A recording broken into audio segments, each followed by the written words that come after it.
दादा के नाम से जानते हैं समरेश सिंह, और ये बोकारो के पूर्व विधायक के रूप में भी रह चुके हैं। फिर आते हैं गोपाल दुबे। इनको जो है छौ नृत्य के लिए जो है पद्मश्री अवार्ड 2012 में नवाजा गया है। आइए दोस्तों, स्वागत है आपका आपके ही चैनल पे। और हम लोग जो है करंट अफेयर सीरीज शुरू किए हैं झारखंड को लेकर। क्लियर है? इससे पहला वीडियो हम लोग बना चुके हैं और वो तकरीबन जो है उसमें 10 पेज को कवर किया गया है। आज हमारा दूसरा लेक्चर है और इसमें भी तकरीबन 10 पेज को कवर किया जाएगा। और इसी सिलसिले से आगे बढ़ते हुए हम लोग 80 पेज का जो PDF है, जो मैगजीन है, काफ़ी जो है पसंदीदा है विद्यार्थी का। देखिए ये वाला, इसको कवर कर रहे हैं हम लोग। आज हमारा दूसरा दिन है। पहला वीडियो अपलोड कर दिया गया है। जिन्होंने नहीं देखा है वो लोग जाके देख सकते हैं। और काफ़ी ही जो इसको इफेक्टिव तरीके से इसको जो है समाप्त किया जा रहा है, ताकि एग्जाम तक हमारे माइंड में जो है सारे फैक्ट कलेक्ट रहे हैं। ठीक है, तो ये रहा हमारा प्यार से झारखंड। देख लीजिए, गढ़वा, पलामू, चतरा, ये हजारीबाग, कोडरमा, गिरिडीह, देवघर, दुमका, गोड्डा और साहिबगंज। तो आज हम लोग उत्तर वाले जो है जितने भी जिले हैं उनको देख लिए। ध्यान में रखिएगा, सीक्वेंस पूछ सकता है कि ईस्ट से वेस्ट बताइए या वेस्ट से ईस्ट की तरफ सीक्वेंस बताइए। ठीक है, तो गढ़वा आ गया यहाँ पे वेस्ट में, आपका पलामू है, फिर चतरा है, फिर हजारीबाग है, फिर कोडरमा। इसको याद कैसे करना, तो शुरू का 4 याद रखिएगा ब्रेक करके, फिर शुरू का 4 को फिर यहाँ से स्टार्ट लीजिएगा। क्लियर है? चलिए ये थोड़ा फैक्ट को देखते हैं हम लोग। इनको तो सभी जानते हैं, ये हमारे झारखंड के मुख्यमंत्री हैं हेमंत सोरेन। ठीक है, और ये 2 बार बन चुके हैं, ये दूसरा बार है उनका। क्वेश्चन इनसे नहीं पूछेगा कि वर्तमान में मुख्यमंत्री कौन है, सभी जानते हैं, पूरा भारत जानता है इनको। ठीक है, ये पूछ सकता है गवर्नर, अभी वर्तमान गवर्नर कौन है, तो CP राधाकृष्णन। याद रखिएगा, ये महत्वपूर्ण बन जाएगा। ठीक है, CP राधाकृष्णन।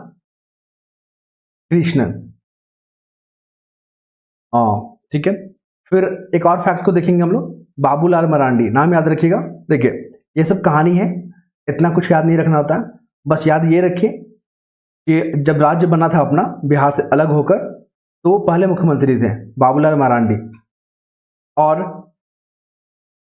इन्होंने क्या किया, पहले तो भाजपा से मिले हुए थे, भाजपा से गठबंधन था इनका, उनके साथ काम कर रहे थे। फिर 2006 में क्या हुआ, उससे अलग हुए भाजपा से और एक अलग पार्टी बना ली है, झारखंड विकास मोर्चा, और ये बना था 2006 में। इस फैक्ट को याद रखिएगा, ये महत्वपूर्ण बन सकता है, क्योंकि ये सब चीज जो है ना बहुत कम ही लोग जानते हैं। इस पे नजर जो है, ये तो सबके सामने होता है, लेकिन नजर बहुत कम लोग का इस पे पड़ता है। झारखंड विकास मोर्चा जो है 2006 में बना था, और इसके जो हेड है बाबूलाल मरांडी। फिर आइए अर्जुन मुंडा के बारे में जानेंगे हम लोग। देखिए अर्जुन मुंडा जो है हमारे वर्तमान में क्या है पता ना आपको, वो कैबिनेट मंत्री हैं वर्तमान में। हमारे जो बीजेपी का जो सरकार है अभी, उनमें वो कैबिनेट मंत्री है। और वो क्या कौन सा पोर्टफोलियो देख रहे हैं, तो जनजातीय मामलों को देख रहे हैं, श्री अर्जुन मुंडा। और वो 3 बार रह चुके हैं मुख्यमंत्री झारखंड के। याद रखिएगा, एक ये व्यक्ति हो गए जो 3 बार रह चुके हैं, एक और है हमारे गुरु, ठीक है, श्री शिबू सोरेन, ये भी 3 बार रह चुके हैं मुख्यमंत्री झारखंड के। फिर देखिए ये सब डेट जो है ना इंपॉर्टेंट नहीं रहता है, ये सब बस बरगलाने के लिए होता है। स्टूडेंट है हम लोग और सब कुछ हम लोग नहीं याद कर सकते हैं, बस जो महत्वपूर्ण फैक्ट है, जो हाईलाइट करने लायक है, वो आपको बता दे रहे हैं, आप उसको ध्यान में रखिएगा। तो इनके बारे में क्या जानना है हमें, तो ये भी 3 बार जो है मुख्यमंत्री रह चुके हैं। देखिए क्वेश्चन कैसे पूछेगा, सबका नाम दे देगा 3 से 4 और बोलेगा कि बताइए इसमें से कौन है जो अभी तक मुख्यमंत्री नहीं रहे झारखंड के। तो शिबू सोरेन जी रहे हैं, अर्जुन मुंडा रहे हैं, बाबूलाल मरांडी रहे हैं, और एक किसी और का नाम दे देगा। ठीक है, चलिए दे दिया नरेंद्र मोदी, तो क्या वो CM रहे हैं झारखंड के, नहीं रहे हैं। इस तरह का क्वेश्चन फ्रेमिंग करेगा। तो ये सब अगर डाटा को कलेक्ट करते हैं तो वो सब तमाम क्वेश्चन को हम लोग सॉल्व कर पाएंगे। ओके, और देखिए इनके बारे में एक और चीज है कि ये सबसे कम समय तक रहने वाले मुख्यमंत्री है, 10 दिन तक, ये महत्वपूर्ण बन जाएगा। और एक चिरुडी कांड है, देखिए ये कांड याद रखिएगा, जैसे चारा घोटाला कांड किससे संबंधित है, लालू प्रसाद से, उसी प्रकार जो हमारे शिबू सोरेन है, और उनसे जो है चिरू कांड जो है संबंधित है। इस कांड में जो क्या हुआ था, इनके लिए जो है एक गिरफ्तारी का वारंट जारी किया गया था, और इस कारण जो उनको इस्तीफा देना पड़ गया था। जब वो 2004 में मनमोहन सिंह सरकार जब थी ना, तो उसमें कोयला मंत्री थे, और कोयला मंत्री के पद पर रहते हुए उनको इस्तीफा देना पड़ा था। चिरोडी कांड, तो पूछ सकता है कि चिरोडी जो कांड है और किस मंत्री से संबंधित है या किस व्यक्ति से संबंधित है, तो आप याद रखोगे इसको। फिर आइए मधु कोड़ा के बारे में, इनको कौन नहीं जानता है, ठीक है। राज्य के पहले निर्दलीय हैं, ये फैक्ट को याद रखिएगा। निर्दलीय क्या होता है, वो किसी भी पार्टी के समर्थन से नहीं लड़ते हैं, बल्कि वो स्वेच्छा से खुद लड़े थे अपने दम पे, ठीक है। वो कोई किसी पार्टी से एसोसिएटेड नहीं थे, उसको बोलते हैं निर्दलीय। आप भी लड़ सकते हैं, हम भी लड़ सकते हैं, कोई भी लड़ सकता है, ठीक है। और इन्होंने राजनीतिक जीवन जो है शुरुआत आजसू से किया था, ये इंपॉर्टेंट नहीं है। बस याद रखिएगा कि जब राज्य गठन हुआ था 2000 में, बाबूलाल मरांडी जब उस समय सीएम थे, तो पंचायती राज मंत्री थे, कौन, मधु कोड़ा। ये फैक्ट इंपॉर्टेंट बनेगा, क्योंकि ये सब चीज़ है ना बहुत ही बारीकी होता है, और इस पर नज़र जो है ना काफ़ी कम लोगों का पड़ता है, और ये सब क्वेश्चन जब बनता है तो हम लोग को एग्जाम में परेशानी हो जाती है। फिर आते हैं रघुवर दास जी को। ये जो है ना पहले गैर आदिवासी हैं, ये भी फैक्ट इंपॉर्टेंट है, गैर आदिवासी। इस वर्ड को हम हाईलाइट करते रहे ताकि बस याद रहे, गैर आदिवासी। उन्होंने जिंदगी की शुरुआत जो है ना टाटा स्टील वर्कर थे पहले, वहां से शुरुआत की, और जो संपूर्ण क्रांति था ना जेपी नारायण वाला संपूर्ण क्रांति, जब इमरजेंसी लगा था पूरे भारत में अपना 1975 में, क्लियर है, उस वक्त जो है जेपी जो मूवमेंट था उसमें ये पार्टिसिपेट किए थे। और जब बाबूलाल मरांडी का सरकार बना था झारखंड बनने के बाद, तो उसमें वो जो मंत्री रहे थे वो थे भवन निर्माण विकास मंत्री। इस फैक्ट को भी याद रखिएगा, बहुत बारीक चीज़ है, इस पर हम किसी का नज़र नहीं आता है, तो इस पर नज़र बना के रखना है हम लोग को। फिर देखेंगे हम लोग हेमंत सोरेन, जो भी वर्तमान में हमारे मुख्यमंत्री झारखंड के। अभी आप देखोगे कि अभी इंडिया जो करके अलायंस बना है, इंडिया बना है ना, आप कमेंट में इसका फुल फॉर्म बताओगे, और जिन्होंने अगर सही जवाब दिया उनको जो है हमारे टीम की तरफ से हार्ट प्रोवाइड किया जाएगा, ठीक है। हार्ट, ये वाला रेड हार्ट होता है, तो आप लोग इसको कमेंट करके बताओगे। और दूसरा क्वेश्चन क्या है, इसमें कितने पार्टी जो है इंक्लूड करके ये इस अलायंस को बनाया है। ऑप्शन दे देते हैं आपको 25, 26, 24 या नन ऑफ द अबव, ठीक है। तो ये दो प्रश्न है, आप इसका जवाब दे सकते हैं। तो आइए हेमंत सोरेन जी के बारे में पढ़ लेते हैं। ये झारखंड छात्र मोर्चा के अध्यक्ष रह चुके हैं, याद रखिएगा इस फैक्ट को। 2009 में राज्यसभा के भी मेंबर रह चुके हैं ये। तो पूछ सकता है क्या हेमंत सोरेन जी राज्यसभा के मेंबर रह चुके हैं, तो जो लोग पढ़े होंगे, जो लोग जानते होंगे वो लोग तो सही कर लेंगे, और जो लोग नहीं जानते तो उनको थोड़ा परेशानी हो सकता है। और वर्तमान में वो झारखंड के क्या है, मुख्यमंत्री के रूप में कार्यरत हैं। अब हम लोग देखते हैं झारखंड के राज्यपाल को, ठीक है, गवर्नर बोलते हैं इनको इंग्लिश में। और इसमें देखिए 11 को पॉइंट दिया हुआ है, तो इसमें क्या सभी को पढ़ना है, नहीं, इसका पढ़ने का तरीका अलग है। सबसे पहले प्रभात कुमार को याद रखिएगा, जब झारखंड बना था हमारा, तो उस वक्त जो राज्यपाल थे प्रभात कुमार थे, तो ये तो याद होना ही चाहिए, पहले रह चुके हैं। और एक याद क्या रहना चाहिए, वर्तमान में भी कौन है, सीपी सिंह, सीपी राधाकृष्णन, तो 2 फैक्ट तो याद रहेगा। अब कार्यवाहक को देख लीजिए, कार्यवाहक कौन थे, वीसी पांडे। ये कैसे गवर्नर थे, जो कार्यवाहक थे, ठीक है। और फिर देख लेंगे अभी द्रौपदी मुर्मू जी को देख लीजिए, क्योंकि ये हमारे जो है देश के राष्ट्रपति हैं। तो इनका कार्यकाल याद रखिएगा 2015 से 2021 तक था, तो ये पूरा इंपॉर्टेंट बनेगा इस बार एकदम। क्वेश्चन अगर आना होगा ना गवर्नर से, तो ये क्वेश्चन जरूर उठा के पूछेगा आपसे। और इसका पीरियड याद रखिएगा कि वो जो उनका कार्यकाल कब तक रहा था, 2015 से 2021, क्योंकि वो देश के राष्ट्रपति बने हुए हैं अभी वो, ठीक है। और द्रौपदी मुर्मू जो है दूसरी महिला बनी है देश की राष्ट्रपति। अगर आदिवासी में कहा जाएगा तो पहला, और महिला में बोला जाएगा तो दूसरा। तो इस फैक्ट को याद रखिएगा, महिला में अगर बोलेगा तो सेकेंड नंबर पे थे, पहला कौन थी, प्रतिभा सिंह पाटिल, लेकिन आदिवासी महिला में अगर बोला जाए तो ये पहली है। तो इस तरह से क्वेश्चन फ्रेम कर सकता है कंफ्यूज करने के लिए, तो हम सभी को अलर्ट रहना होगा, क्लियर है।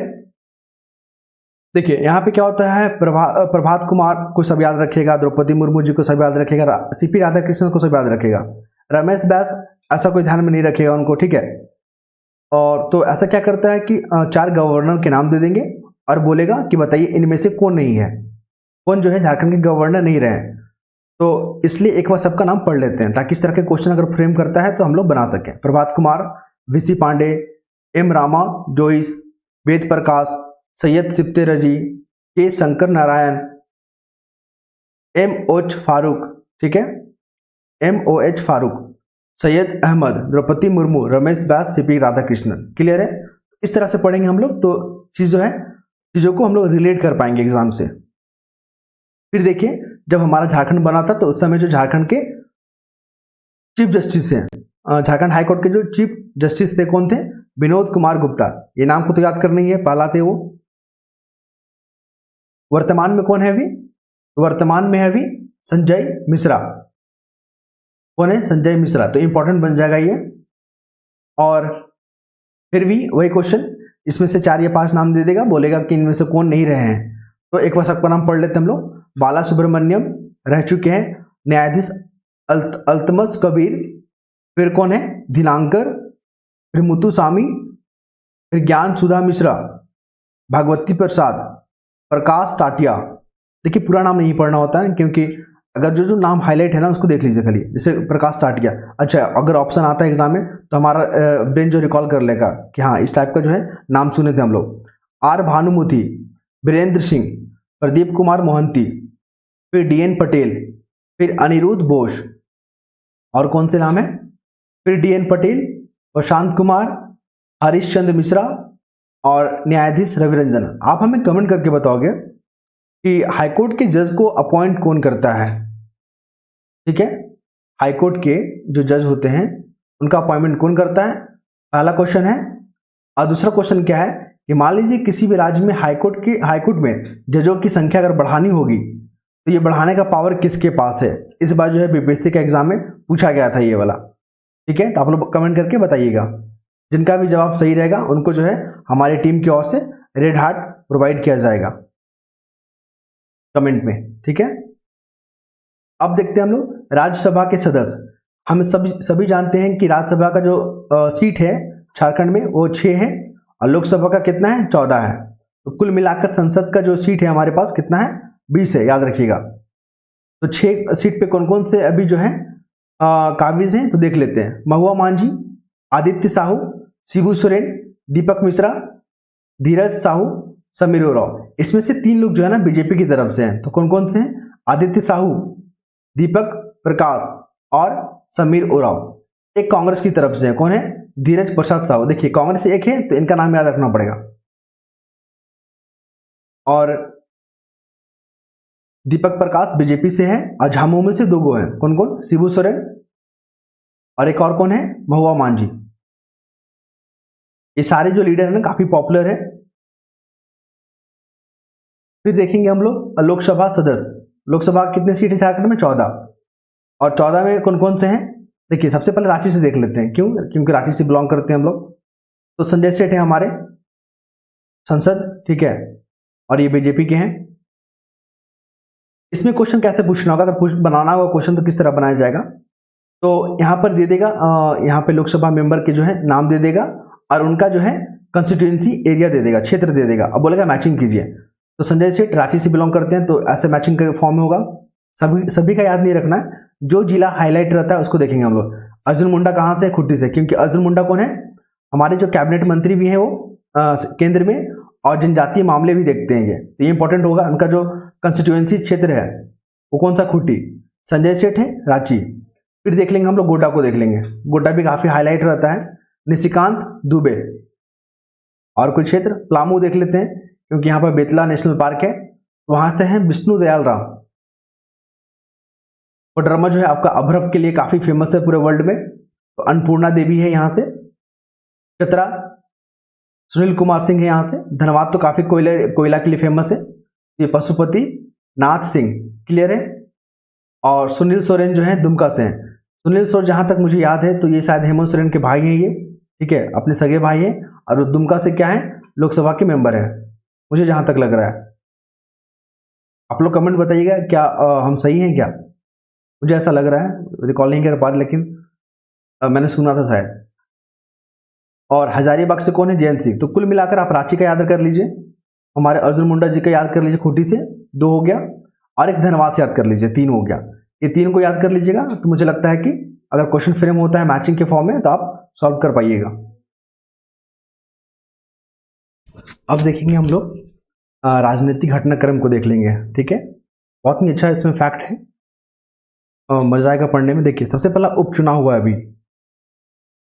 उपचुनाव क्या होता है, इसका मतलब सभी जानते हैं कि जहाँ पे जब रेगुलर चुनाव होता है, ठीक है, वो हो गया रेगुलर चुनाव। फिर कुछ कारणवश, मृत्यु के कारण या इस्तीफा के कारण अगर वो पद खाली हो गया 5 साल पहले ही, कोई भी पद पे अगर मतलब कोई भी पोस्ट पे अगर होता है कोई भी स्थान पे, तो 5 साल का चुनाव होता है। लेकिन किसी कारणवश जो है उनकी मृत्यु हो जाती है, इस्तीफा दे देते हैं, या ठीक है 5 साल से कम में, उनका कार्यकाल 5 वर्ष का होता है, और 5 वर्ष कंप्लीट किए बिना ही अगर वो रिक्त खाली कर देते हैं, तो वहाँ पे क्या हो जाता है, उपचुनाव कराया जाता है। और जो उपचुनाव होता है तो क्या वो 5 साल के लिए होते हैं? आप हमें कमेंट करके बताइएगा, जो चुनाव होता है वो 5 साल के होते हैं या जो जितना कार्यकाल बचा हो उसके लिए सिर्फ होते हैं, ठीक है। तो जब रामगढ़ में उपचुनाव हुआ तो वहां पर एनडीए की प्रत्याशी थी कौन, सुनीता चौधरी, उन्होंने उसको जीता उस सीट को रामगढ़ वाला में, ठीक है। तो उनके विपक्ष में कौन था, तो विपक्ष में था कांग्रेस का बजरंग महतो। ये सब याद नहीं रखना है, बस इतना याद रखना कि रामगढ़ में जब उपचुनाव हुआ था तो एनडीए की जो प्रत्याशी थी सुनीता चौधरी वो जीती। फिर देखेंगे वर्तमान दलगत की जो है क्या स्थिति है, किस पार्टी को कितना जो है सीट मिला है। अभी झारखंड में 81 सीट है, आपको पता ही है ना। 104 जो कॉन्स्टिट्यूशन अमेंडमेंट एक्ट हुआ है उसके तहत जो एंग्लो इंडियन का जो सीट था एगो, उसको समाप्त कर दिया गया है, क्लियर है। तो सबसे बड़ी जो पार्टी थी, देखिए सभी को याद नहीं रखना है, बस जो सबसे ज्यादा सीट कौन लेके आया था, झामुमो, ठीक है, जेएमएम बोलते हैं इसको शॉर्ट फॉर्म में। फिर उसके बाद बीजेपी, सेकेंड और थर्ड नंबर पे कौन आया, ये हमारा कांग्रेस। आप हमें कमेंट करके बताओ कि अभी जो कांग्रेस है उसके अध्यक्ष कौन है, ठीक है, कमेंट में बताना आप हमें। और फिर देख लेंगे हम लोग, ओके बैटरी लो हो रहा ना, अच्छा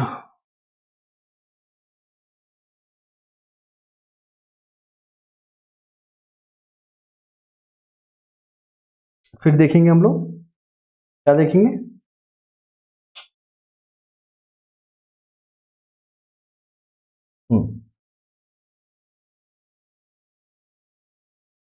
तो हम लोग कंटिन्यू करते हैं। तो सबसे बड़ी पार्टी जो है जेएमएम है, सबसे अधिक सीट जीती है। उसके बाद आता है बीजेपी, और उसके बाद आता है कांग्रेस। कांग्रेस के अध्यक्ष को बताना है क्योंकि क्वेश्चन इस बार पूछा जा सकता है। फिर देखेंगे अभी जो है मांडर में उपचुनाव हुआ, तो मांडर में जो उपचुनाव हुआ तो वहां से कौन जीती सीट को, तो शिल्पी नेहा तिर्की। आपको पता है ना शिल्पी नेहा तिर्की कौन है, तो शिल्पी नेहा तिर्की जो है बाबू बंधु तिर्की जो है मांडर के पहले जो थे ये विधायक थे, उनकी पुत्री है। और जब ये इस्तीफा दिए, ठीक है, तो ये सीट खाली हो गया, और इस सीट पे जो कौन जीती है, शिल्पा नेहा तिर्की। याद रखिएगा इसको, ठीक है, बस इतना ही याद रखना, ज्यादा कहानी याद नहीं रखना हमें। फिर 2019 का जो विधानसभा चुनाव हुआ था, तो वही है, झामुमो ने 30 सीट को हासिल किया, बीजेपी ने 25 और कांग्रेस ने 16 सीट, ठीक है। वहां पे 17 सीट आपको देखने को मिलेगा, देखिए ये वाला। तो ये पर एक सीट इसलिए बढ़ गया कांग्रेस का क्योंकि यहाँ पे उपचुनाव जो हुआ वहां पे कांग्रेस ने जीता, ये वाला। मांडर की जो थी ना कांग्रेस की प्रत्याशी थी ये शिल्पा नेहा तिर्की, मांडर विधानसभा क्षेत्र का। अब हम लोग देखते हैं नेक्स्ट फैक्ट को, फिर कुछ और महत्वपूर्ण फैक्ट को देख लेते हैं। जब विधानसभा चुनाव हुआ था 2019 में, जब उसका परिणाम आया, ठीक है, तो वहां पे 4 पद जो है ना खाली रह गए। तो 4 पद में जो है एक दुमका, एक बेरमो, एक आपका ये क्या नाम है इसका, मांडर विधानसभा क्षेत्र, ये सीट जो है खाली रह गई। देखिए यहाँ पे एक फैक्ट है कि वर्तमान मुख्यमंत्री जो हेमंत सोरेन द्वारा दुमका सीट से इस्तीफा देने के कारण रिक्त हुआ। क्या हुआ कि हेमंत सोरेन जी थे ना, 2 सीट से लड़े थे चुनाव और दोनों सीट पे जीत गए वो, एक दुमका से और एक बरहेट करके था ना, और आई थिंक बरहेट, हाँ बरहेट। तो दुमका और बरहेट से जीते। अब 2 सीट से जीते तो दोनों सीट तो उनके लिए नहीं रहेगा, एक सीट तो खाली करना पड़ेगा। तो उन्होंने क्या किया कि दुमका को खाली कर दिया, यहाँ से इस्तीफा दे दिया, तो बरहेट के रह गए। चलिए ठीक है। फिर दुमका में चुनाव हुआ तो यहाँ पे इनके भाई, क्या नाम था उनका, बसंत सोरेन, याद रखिएगा। कहाँ गए इनके भाई, इनके भाई कहाँ गए, बसंत सोरेन, यहाँ पे देखिए देखिए यहाँ पे मिलेगा अभी। हाँ, तो हेमंत सोरेन के भाई बसंत सोरेन ये रहे। इन्होंने फिर दुमका में जीता सीट को, ठीक है। अब आंध्र में जब बंधु तिर्की थे तो उनके पास जो है आय से अधिक संपत्ति होने के कारण उनको इस्तीफा देना पड़ गया, क्योंकि उनको जो है डिस्क्वालीफाई कर दिया गया इस सीट से। फिर उनकी बेटी जो थी शिल्पी नेहा तिर्की, वहां पे वो चुनाव जीती और उस पोस्ट पे काबिज हुई। क्लियर है। फिर यहाँ पे एक और नया फैक्ट देखिए, यहाँ पे बाबूलाल मरांडी के बारे में। ये हमारे जो है झारखंड के पहले मुख्यमंत्री भी रह चुके हैं, और इनका पार्टी जो था झारखंड विकास मोर्चा, जो कि 2006 में बना था, या इन्होंने 3 सीट जीता। इलेक्शन जब हुआ तो 3 सीट जीता। इसमें से 2 सीट जो था ना, 2 सीट में कौन कौन था, एक प्रदीप यादव थे और दूसरा कौन थे, बंधु तिर्की। ठीक है। इन्होंने क्या किया, कांग्रेस में जाके विलय कर लिया, कांग्रेस पार्टी में, और फिर ये अकेले बच गए बाबूलाल मरांडी। तो इनके पास क्या करें, ये जाके बीजेपी में मिल गए। तो क्या आप हमें बताइए, इन पे दल बदल जो कानून है लागू नहीं होगा? देखिए, कभी भी कोई एक पार्टी होता है ना, आपको एक फैक्ट बताते हैं, अगर कोई पार्टी है, उसका कोई भी 2/3 मेंबर अगर किसी पार्टी में मिल जाता है, ठीक है, तो उसको दल बदल कानून नहीं मानेंगे। क्लियर है। तो जब 2 पार्टी, तीन का 2/3 कितना होता है, 2 होता है, तो जब 2 लोग कांग्रेस में मिल गए तो उसको दल बदल नहीं मानेंगे। ठीक है। और फिर जो अकेले बच के बाबूलाल मरांडी जाके बीजेपी में मिल गए। तो ये था इंपॉर्टेंट फैक्ट, आप इसको ध्यान में रखिएगा। अब हम लोग देखते हैं महत्वपूर्ण झारखंड की प्रमुख नीतियां।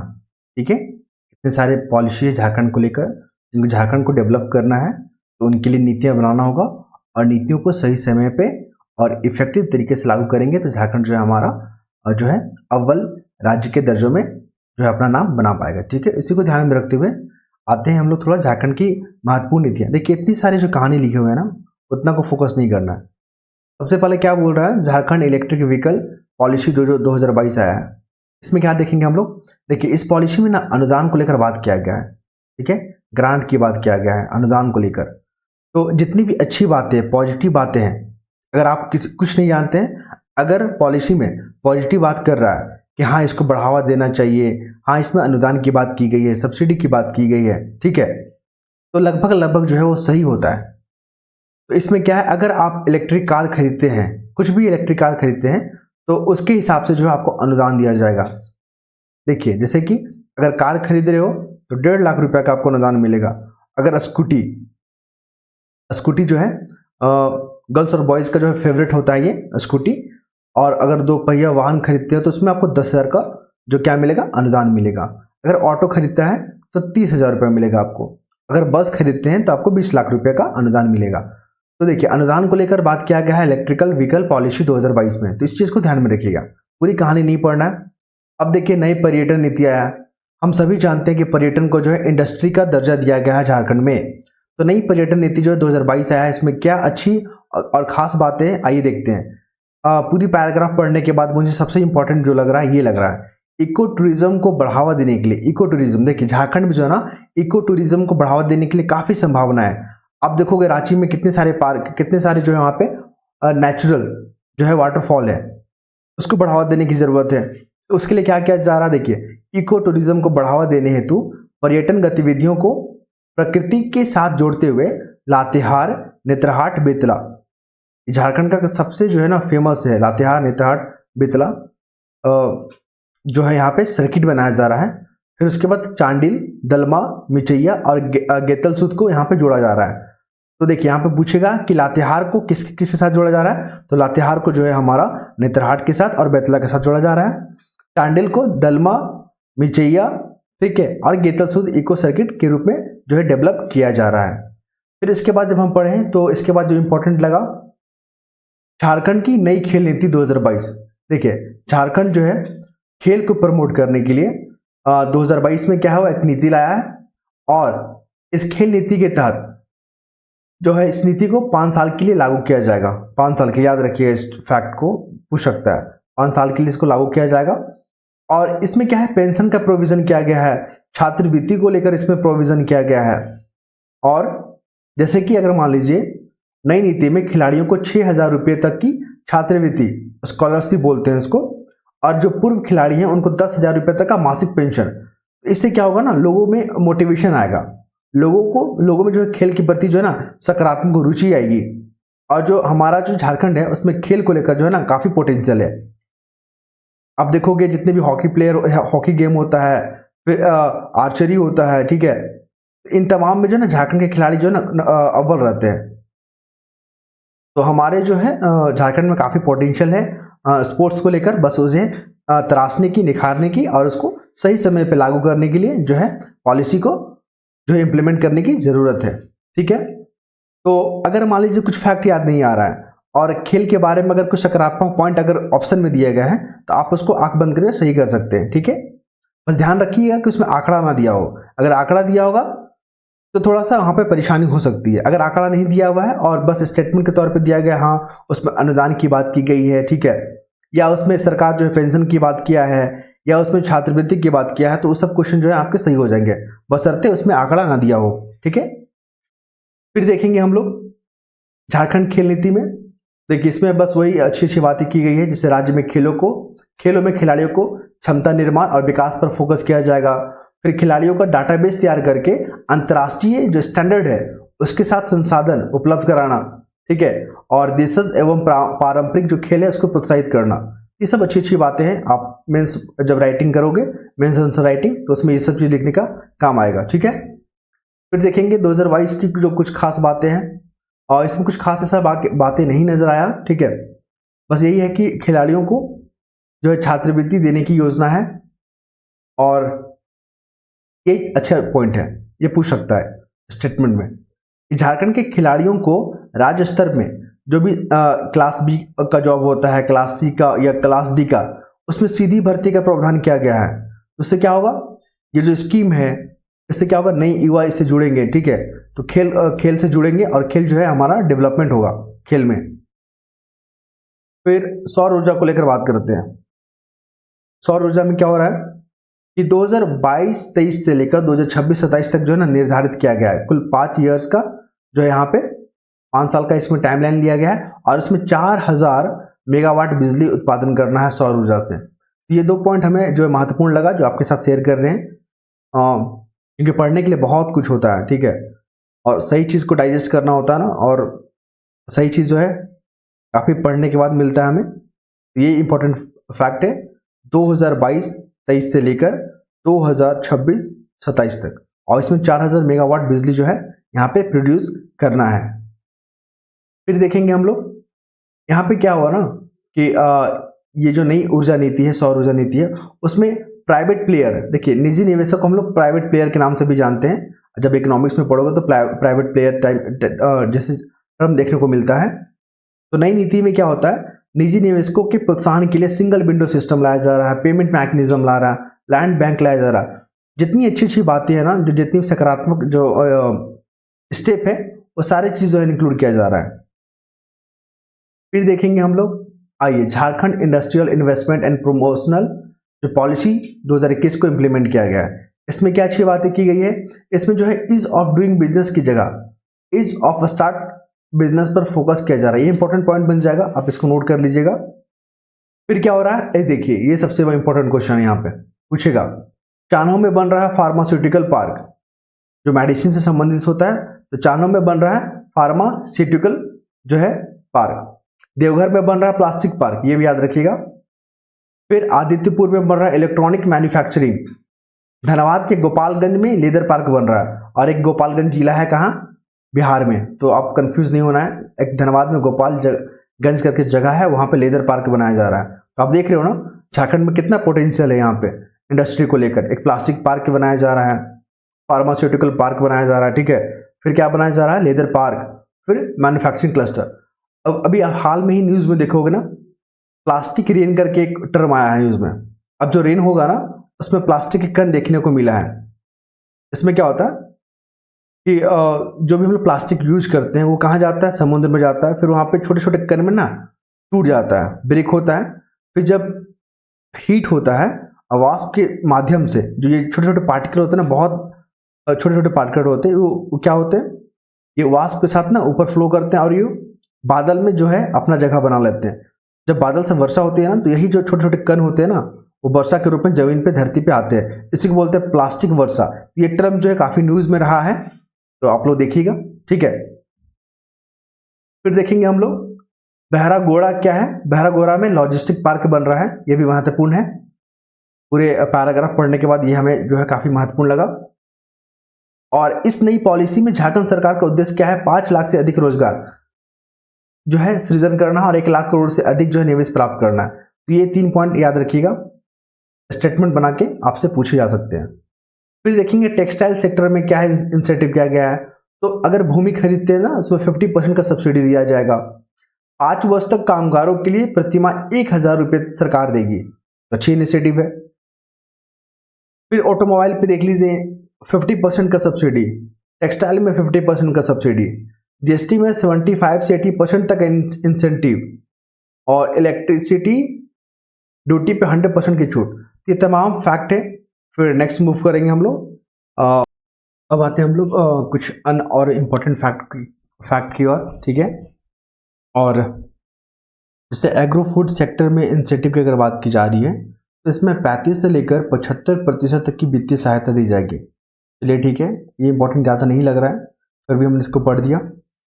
अब देखते हैं शिक्षा सेक्टर में क्या मिलेगा। शिक्षा को लेकर क्या है यहाँ पे, अगर कोई मेडिकल कॉलेज खोलता है, फिर इंजीनियरिंग कॉलेज खोलेगा, फिर निजी विश्वविद्यालय अगर खोलता है, तो उसमें सरकार की तरफ से 25% की सब्सिडी दी जाएगी, और ये इंपॉर्टेंट बनेगा ये, ठीक है। टूरिज्म को लेकर आपको पता ही है, पर्यटन जो है यहाँ पे इंडस्ट्री का दर्जा दे दिया गया है, ये महत्वपूर्ण बन जाएगा। और इसमें जो है तकरीबन 30 से लेकर 50% तक की सब्सिडी जो यहाँ पे मुहैया कराई जा रही है। फिर आईटी सेक्टर को लेकर अगर बात की जाए, तो इसमें स्टैंप ड्यूटी को लेकर 100% की जो है वापसी कर दी जाएगी। जो भी स्टैंप ड्यूटी जो लिया जाता है लोगों से, वो जो है वहाँ पे वापसी कर दी जाएगी, ठीक है। फिर यहाँ पे देखेंगे रिन्यूएबल एनर्जी में क्या बात की जा रही है। यहाँ पे उपकरण अगर कोई खरीदता है, ठीक है, तो वहाँ पे जीएसटी माफ कर दिया जाएगा, ये इंपॉर्टेंट है, ये बनेगा इंपॉर्टेंट, ठीक है। फिर स्टार्टअप पॉलिसी 2021 की अगर बात की जाए, तो पहले में जो स्टार्टअप जो पॉलिसी आया था 2016 में, उसमें जो था एसटी, एससी, महिलाएं और दिव्यांग जनों को जो है पहले 8,000 मिलता था, जब 2016 की जो पॉलिसी था। लेकिन वर्तमान में इसमें बढ़ाकर जो है 17,000 कर दिया गया है, और ये बढ़ोतरी कितना है, 9,000 का इसमें बढ़ोतरी किया गया है। तो आप इस 9,000 को ध्यान में रखिएगा। पूछ देगा कि जो पुराना पॉलिसी था और जो नया पॉलिसी आया है, उसमें कितने रुपये का जो है एसटी, एससी, महिलाओं और दिव्यांगजनों को बढ़ोतरी किया गया है, तो 9,000 रुपया। देखिए बहुत लोग फैक्ट में 17,000 याद कर लेंगे, और पुराने वाले को 8,000 अगर याद रहा तब। लेकिन जिनको दोनों पता है, तो वो क्या करेंगे, इस तरह के क्वेश्चन को जो टैकल कर सकते हैं। फिर देख लेंगे हम लोग इथेनॉल उत्पादन जो प्रोत्साहन नीति है, उसमें क्या है, झारखंड में किसानों की आय बढ़ाने के लिए और हरित ईंधन को, ठीक है, ग्रीन एनर्जी के क्षेत्र को विकसित करने के लिए झारखंड सरकार ने इथेनॉल उत्पादन नीति 2022 को लागू किया। बस 2022 याद रखिएगा कि इस तरह का जो स्कीम है 2022 में लागू किया गया है। कुल मिलाकर वही किया, जो सब्सिडी है एसटी, एससी, महिला और दिव्यांगजन जो भी कैंडिडेट होंगे, उनको 5% का अतिरिक्त जो है क्या मिलेगा, सब्सिडी मिलेगा। ऐसे 25% मिलना है, लेकिन 5% इनको अधिक मिलेगा। कुल मिलाकर इनको 30% मिलना है। इनको ये जो है वनरेबल ग्रुप, एसटी, एससी, महिला और दिव्यांगजन। और झारखंड कैबिनेट की जो प्रधान सचिव है वंदना डादिल, ये इंपॉर्टेंट नहीं है, बस नॉलेज के लिए रख लेना है इसको। हाँ, रांची के काके में एक जो कदमा नामक जो जगह है, कदमा, कभी काके जाओगे ना, तो यहाँ पे कदमा नामक जगह है, वहाँ पे सीसीएल का एक सुपर स्पेशलिस्ट अस्पताल बनाया जा रहा है। फिर कुल मिलाकर अब हम लोग देखेंगे क्लास पॉइंट है जो Jharkhand industrial park and logistic policy जो 2022 का है। उसमें एक अच्छी खास बात यहाँ पे ये किया गया है, यह जो नीति है ना, अब राज्य में निजी क्षेत्र के जो भी औद्योगिक पार्क हैं या लॉजिस्टिक पार्क बनाए जाएंगे, उन्हें राज्य सरकार की इस नीति का लाभ मिलेगा। क्लियर है। और अगर 10 एकड़ में 5 यूनिट क्षमता के पार्क बनाने पर 7 करोड़ रुपए की सब्सिडी प्रदान किया जाएगा। 15 एकड़ में 6 यूनिट क्षमता पार्क बनाने पर 9.55 करोड़ जो है यहाँ पे आपको सब्सिडी मिलेगा। तो ये थे तमाम फैक्ट जिसको आपके साथ शेयर किए हैं। अब जो हम लोग देखेंगे कुछ पॉलिसी देख लेते हैं जो कि काफ़ी, झारखंड जब बना था ना 2000 में, उससे लेकर 2022 तक में क्या क्या जो पॉलिसी आए हैं उसको एक सरसरी निगाहें से देखेंगे, ज़्यादा डीपली नहीं जाएंगे, बस ईयर देख लेंगे। तो प्रथम झारखंड औद्योगिक नीति 2001 में बना था, क्योंकि आजकल जो एग्जाम में जो है ना स्टेटमेंट क्वेश्चन जो है ना काफ़ी ज़्यादा पूछे जा रहे हैं। पहले क्या होता था कि वन लाइनर का जो प्रचलन था काफ़ी ज़्यादा था। इससे क्या होते थे कि लूसेंट वगैरह पढ़ लेने से या कोई भी जो है एक जनरल बुक पढ़ लेने से जो एग्जाम क्रैक हो जाता था। लेकिन अब क्या हो रहा है, क्वेश्चन के पैटर्न में इतने बदलाव देखे जा रहे हैं कि उसमें अब स्टेटमेंट दे रहा है। 3 से 4 स्टेटमेंट रहते हैं जिसको पढ़ने में ही जो आपके 2 से 3 मिनट लगेंगे। क्लियर है? तो इस सब क्वेश्चन का अगर पहले से अभ्यास कर लेंगे हम लोग तो एग्जाम में परेशानियां नहीं होगी। प्रथम झारखंड औद्योगिक नीति जो है 2001 में आया था, ठीक है। और द्वितीय झारखंड औद्योगिक नीति जो 2012 में आया है, ये रहा। तो पहला जब आया था औद्योगिक नीति उसमें 10% जो है विकास दर का जो है लक्ष्य रखा गया था, ये था, इंपॉर्टेंट है, बस इसको एक बार रख लीजिएगा दिमाग में। फिर जब 2012 में आया झारखंड औद्योगिक नीति तो वहाँ पे एमएसएमई जो सेक्टर है ना उसको विकास, उसकी डेवलपमेंट पे फोकस किया गया। फिर जो है औद्योगिक निवेश एवं प्रोत्साहन नीति जो 2016 में आया था, और इसमें भी जो है अत्याधुनिक आधारभूत जो संरचना है उस पर विकास पे बात किया गया, सारी और नवाचार पे बात की गई, रोजगार पे बात किया गया, ठीक है, सिंगल विंडो सिस्टम पे बात किया गया। मतलब कुल मिलाकर जितनी भी अच्छी बातें हैं इंडस्ट्री को लेकर उन तमाम मुद्दों पे इस नीति के तहत बात की गई थी। कुल मिलाकर यही है। फिर देखेंगे पुनर्स्थापन और पुनर्वास नीति 2008। देखिए एक पुनर्स्थापन होता है, एक होगा प्रत्यार्पण। प्रत्यार्पण जो है आपका नक्सली या नक्सलवाद या वामपंथी विचारधाराओं से संबंधित होता है। और पुनर्वास या पुनर्स्थापन जो होता है वो क्या होता है, मान लीजिए किसी जगह पे आप इंडस्ट्री जब वहाँ पे क्या कर रहे हो, इस्टेब्लिश कर रहे हो, तो वहाँ पे जो निवासी वहाँ पे जो पहले से निवास कर रहे थे तो उनका विस्थापन होना है। उनके पुनर्वास के लिए जो ये स्कीम लाया गया था 2008 में, और इसका उद्देश्य क्या था कि आदिवासी और स्थानीय समाज के हितों की रक्षा करना। फिर प्रत्यार्पण को देखते हैं। झारखंड जो है ना नक्सली से प्रभावित है, लगभग 24 जिलों में 22 जिले जो है ना नक्सल से प्रभावित है। तो 2009 में इस नीति को लाया गया था प्रत्यार्पण। फिर इसमें 2015 में संशोधन किया गया वामपंथी उग्रवादियों के सरेंडर के लिए, क्योंकि देखा गया कि बहुत सारे नक्सली जो सरेंडर नहीं कर रहे हैं। इसकी क्या वजह है, इसमें संशोधन किया गया 2015 में, ठीक है। फिर देखेंगे झारखंड की स्थानीय नीति, पता ही 2016 का जो है स्थानीय नीति झारखंड में लागू है और अभी इसमें विवाद भी है, ठीक है। तो ये काफ़ी लंबा कंट्रोवर्सी है, इस पर चलना है इसको। झारखंड क्रय नीति क्या है, झारखंड क्रय नीति 2014 में आया था, और इसमें क्या है कि जो भी राज्य में उत्पादित होने वाले जो उत्पाद हैं, ठीक है, उस प्रणाली को आसान बनाना है और कैसे उस उत्पाद को जो है अधिकतम मूल्य मतलब वैल्यू एडिशन कर सके, इस पे जो है काम करना है। तो झारखंड खाद्य प्रसंस्करण उद्योग नीति की अगर बात की जाए तो जो क्या बोलते हैं प्रोसेसिंग जो इंडस्ट्री होता है, जैसे सपोज कि आप आलू उगाते हैं, आलू से बनता है चिप्स, तो क्या हुआ इसमें प्रोसेसिंग किया हम लोग, इसमें वैल्यू एडिशन की है।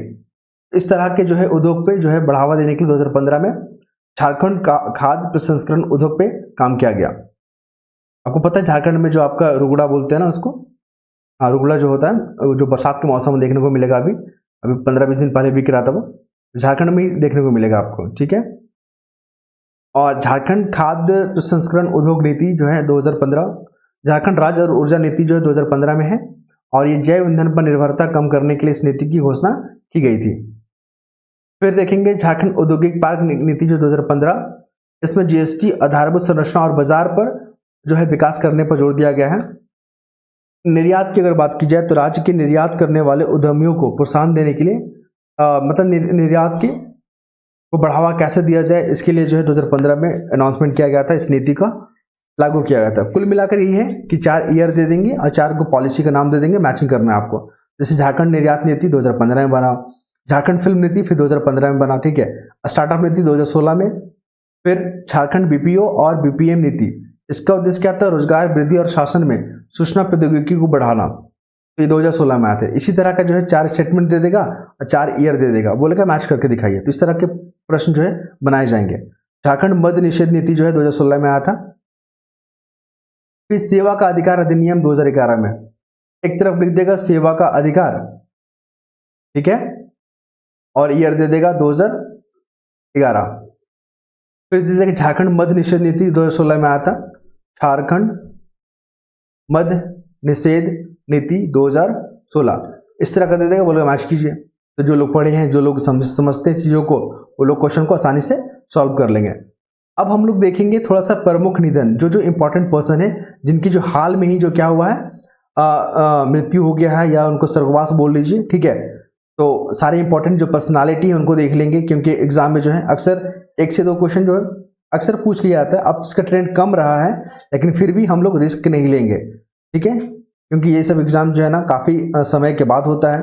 सचिवालय जो लास्ट टाइम शायद 2013 में हुआ था, अब कब हो रहा है, 2023 में। आप समझ रहे हो ना कितना साल का गैप है। तो इस तरह की अपॉर्चुनिटी को मिस नहीं करना है, और हर तरह कॉम्प्रिहेंसिव तरीके से सारे फैक्ट को कलेक्ट करेंगे ताकि एग्जाम में परेशानी हमें ना हो, ठीक है। चलिए, तो इसमें जो है सबसे पहला जो है जगन्नाथ महतो जी के बारे में हम लोग देखेंगे। एक क्वेश्चन इंपॉर्टेंट बनेगा, ठीक है, क्योंकि झारखंड की राजनीति में इनका काफ़ी योगदान रहा है और इसलिए काफ़ी महत्वपूर्ण बनेगा। ये जो है पहली बात इनका फैक्ट यही है कि डुमरी विधानसभा से ये जो है 3 बार रह चुके हैं विधायक, और इनको प्यार से लोग टाइगर के नाम से जानते हैं, ठीक है, याद रखिएगा। पूछ सकता है एग्जाम में कि अभी जो है हाल में जिनका निधन हो गया है, उनको एक विशेष नाम से जानते थे, और तो वो कौन है, टाइगर नाम से जाने जाने वाले टाइगर जगन्नाथ महतो, ये इंपॉर्टेंट बनेगा। फिर देखेंगे हम लोग हेमेंद्र प्रताप देहाती। देखिए करीब इसमें 20 से 25 को नाम दिया गया है, उसमें से हम लोग 10-15 को देखेंगे जो कि काफ़ी महत्वपूर्ण है। तो हेमेंद्र प्रताप देहाती जो ये पूर्व जो विधायक रह चुके हैं, और ये जो है कन्हर नदी जल संघर्ष के नाम से भी जाने जाते हैं। ये पलामू के रहने वाले थे। और देखिए जस्टिन क्रिकेटा भी इंपॉर्टेंट बन जाएंगे। ये जो है अंतर्राष्ट्रीय हॉकी खिलाड़ी में जो है प्रतिनिधित्व कर चुके हैं। जब 1978 का जब वर्ल्ड हॉकी हो रहा था, उसमें जो है प्रतिनिधित्व कर चुके हैं भारत की तरफ से, ठीक है, जस्टिन क्रिकेटा। और इसमें क्या है, हाँ ये इंपॉर्टेंट नाम है, ईश्वरी प्रसाद। ये जो है ना छोटा नागपुर का जो कल्चर है उनको प्रिजर्व करने के लिए जो है इनको याद किया जाता है, और अलग झारखंड राज्य के लिए जो संस्कृति रूप से अलग जगाने वाले, मजदूरों के आवाज उठाने वाले, ठीक है, कौन है, ईश्वरी प्रसाद। और छोटा नागपुर का जो कल्चर है, यहाँ का जो क्या है वो महत्वपूर्ण रीति रिवाज से उनको कंजर्व करने के लिए जाना जाता है। और उन्हें एक डहर पत्रिका था, उसमें जो है झारखंड की संस्कृति के बारे में जो है संवारने के लिए काफ़ी जो है इस पर लेख लिखे थे, ठीक है, डहर याद रखिएगा, ये इंपॉर्टेंट बन जाएगा। फिर यहाँ पे क्या है, और एक महत्वपूर्ण में क्या आ जाएगा यहाँ पे, हाँ ये वाला समरेश सिंह, इनको प्यार से लोग दादा के नाम से जानते हैं, समरेश सिंह। और ये बोकारो के पूर्व विधायक के रूप में भी रह चुके हैं। फिर आते हैं गोपाल दुबे, इनको जो है छौ नृत्य के लिए जो है पद्मश्री अवार्ड 2012 में नवाजा गया है, तो ये इंपॉर्टेंट बन जाएंगे। फिर यहाँ पर देखेंगे हम लोग जो महत्वपूर्ण है, ये वाला डॉक्टर जमशेद जे ईरानी, ये जो टाटा स्टील के पूर्व प्रबंधक निदेशक रह चुके हैं, और इनको जो है महारानी एलिजाबेथ द्वितीय द्वारा मानद नाइटहुड से तथा 2007 में पद्म भूषण दिया गया है, तो ये महत्वपूर्ण बनेगा, आप इन्हें देख लेंगे, ठीक है। फिर एक इंपॉर्टेंट में क्या आता है, एक इंपॉर्टेंट में आता है आपका ये वाला, हमारे गवर्नर सैयद सिफ्ते रजी, देख लीजिएगा इनको। ये जो है ना झारखंड के जो है पूर्व राज्यपाल भी रह चुके हैं, जिनका हाल में ही देहांत हो गया था, और ये 2004 से 2009 तक झारखंड के गवर्नर रहे हैं। फिर ये भी है शंकर नारायण, ये भी गवर्नर रह चुके झारखंड के, और इसके अलावा नागालैंड के और महाराष्ट्र के भी जो है राज्यपाल रहे हैं। ये था महत्वपूर्ण जो फैक्ट था जो आपके साथ शेयर किए। ये जो लेक्चर हमारा जो सेकेंड वीडियो था, पहला वीडियो अपलोड कर दिया गया है, ये जो है हमारा जो रिकॉर्ड अभी हो रहा है ये कल जाके अपलोड हो जाएगा। तो जो लोग चैनल से जुड़े नहीं हैं जुड़ सकते हैं, और आई होप, मुझे लगता है कि आप लोग के एग्ज़ाम के लिए काफ़ी जो है ये चैनल जो है बेहतर साबित हो सकता है। तो फिर नेक्स्ट वीडियो में मिलते हैं, धन्यवाद।